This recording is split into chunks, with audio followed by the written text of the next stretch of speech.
Esas son las preguntas que tengo por aquí. Si hay alguna otra, con mucho gusto.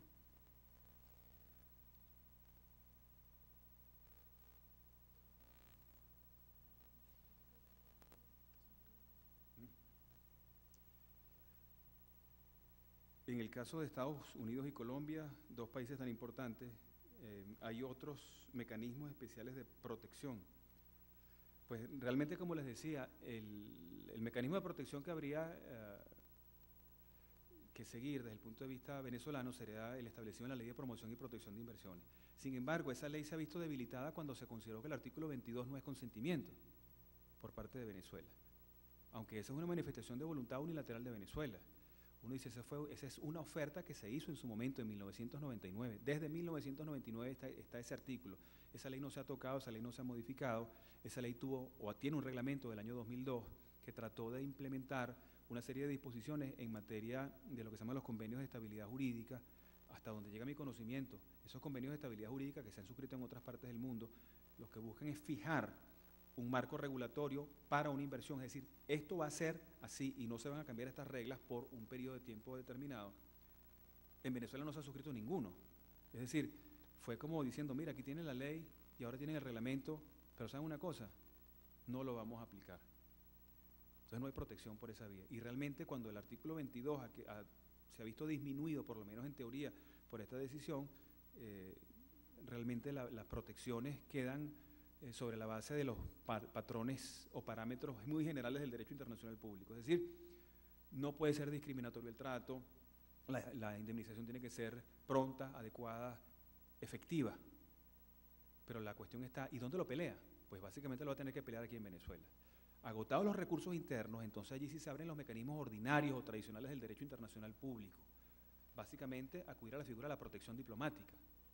Protección diplomática significa que un particular, un individuo, no puede hacer esa reclamación directamente al Estado venezolano, sino que sería, o un venezolano frente a un Estado extranjero, sino que ese individuo tiene que ir a los órganos del Estado de su nacionalidad para que entonces ese Estado canalice la reclamación de Estado a Estado.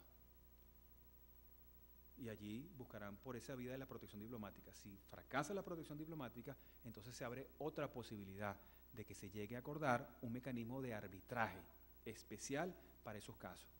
Fíjense, por ejemplo, hoy leí en el periódico que el canciller español, el señor Moratinos, estuvo en Venezuela o está en Venezuela y se manifestó la inquietud de muchos inversionistas españoles en Venezuela, que me imagino que habrá unos cuantos, que se han sentido afectados o se han visto afectados, perjudicados por decisiones tomadas por el Estado venezolano. Decisiones que simplemente califico de soberanas. Pero independientemente del motivo, bueno o malo, que lo inspire, lo cierto del caso es que si usted afecta la propiedad, el principio básico aceptado universalmente es que lo tiene que indemnizar, lo tiene que compensar, tiene que pagar. Podemos entrar a discutir cuánto hay que pagar y cuál es el rendimiento de la inversión, pero tiene que pagar. Usted es soberano para hacer lo que quiera, pero tiene que pagar. Ese es el punto. Entonces, en el caso de Moratinos y de los españoles, según esta noticia de prensa, me hizo recordar a mí una situación producida hace 30 años. Irán, Estados Unidos. El inicio de la revolución islámica en Irán. Eso condujo a miles de reclamaciones por parte de inversionistas estadounidenses contra Irán. Y se tuvieron que sentar, la protección diplomática llegó hasta donde se agotó y de ahí en adelante se abrió el camino a, bueno, vamos ahora a buscar un mecanismo. ¿Y cuál es el mecanismo? Vamos a montar aquí un tribunal de árbitros. Un tribunal, no es montar un único tribunal, es montar un mecanismo para que haya árbitros que resuelvan estas miles de controversias. Y eso funcionó por cantidad de años y produjo cantidad de decisiones que enriquecieron toda esta materia del arbitraje de inversiones. Una cuestión bien importante, por ejemplo, desarrollada en ese tiempo es, usted como Estado soberano hace lo que le parezca en su Estado, tiene una limitación territorial. Pero si usted daña, lesiona propiedades que no son las suyas, usted paga. Tiene que pagar. Hay un principio de igualdad patrimonial y de reparación integral del perjuicio causado. Uno puede discutir cuánto vale eso y cuánto rendía esa inversión o rendiría esa inversión, pero hay que pagar. Última pregunta, dice, en leyes que expropian, dice ley de petroquímicos, no se aceptan arbitrajes para empresas mixtas. ¿Qué tipo de protección hay en estos casos? ¿Aplican los tratados? Bueno, aquí hay que recordar una cuestión bien importante. Los tratados, en términos generales, esto sí, tal vez creo no se los mencioné en ese momento, los tratados protegen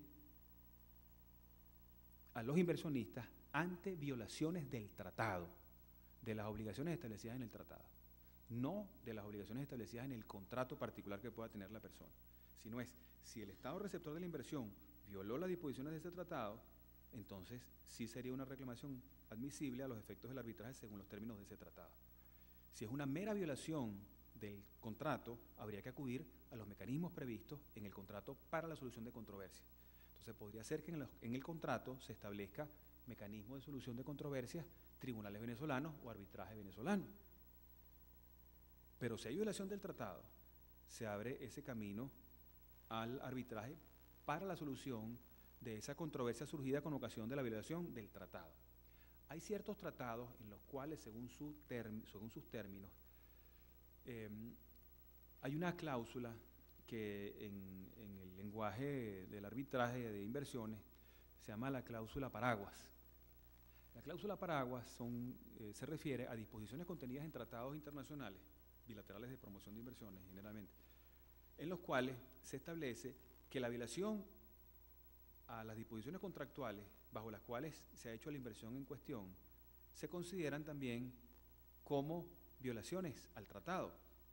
Y estando las violaciones al tratado amparadas por el mecanismo del arbitraje, por esa vía es posible traer a arbitraje internacional una violación de un contrato. Esa sería, creo yo, la vía que cabría, si es que aplica para estos supuestos que excluyen arbitraje como el caso de la Ley de Desarrollo de la Industria Petroquímica. Pero es un campo muy amplio, hay muchísima experiencia en otras partes del mundo. La venezolana es, si se quiere, bastante modesta comparada con otros países. Como otra vez, como el caso de Argentina, Ecuador ha tenido una cantidad de asuntos. Ecuador acaba de denunciar ICSID o CIADI, les dije, pero el último laudo decidiendo un asunto que involucraba a Ecuador le fue favorable a la República de Ecuador. O sea, Ecuador también ha ganado considerablemente pleitos o cantidades de pleitos en estos asuntos. Y yo creo que, mal que bien, con sus deficiencias, con sus imperfecciones, con sus críticas, que son válidas muchas de ellas, creo que hay un buen balance de decisiones. Hay unas muy buenas, hay unas malas, o muy malas también. Pero se ha abierto como una posibilidad de brindar imparcialidad, confianza, promoción de inversiones, protección de inversiones. Con esto no digo que esta es la panacea para invertir, no, porque uno dirá, bueno, ¿y Brasil? Brasil que no firma estos tratados, Brasil que no ratifica estos tratados, mejor dicho, que no se mete en esa política, y Brasil es un país que capta inversiones extranjeras considerables, ¿verdad? Hay algo más entonces que estos tratados para brindar certeza, seguridad, promoción, para promover y proteger las inversiones. Y esa es la realidad. Yo creo que cuando los estados llegan a este momento de entrar con esta cantidad de tratados, el país está enfermo. Muchas gracias.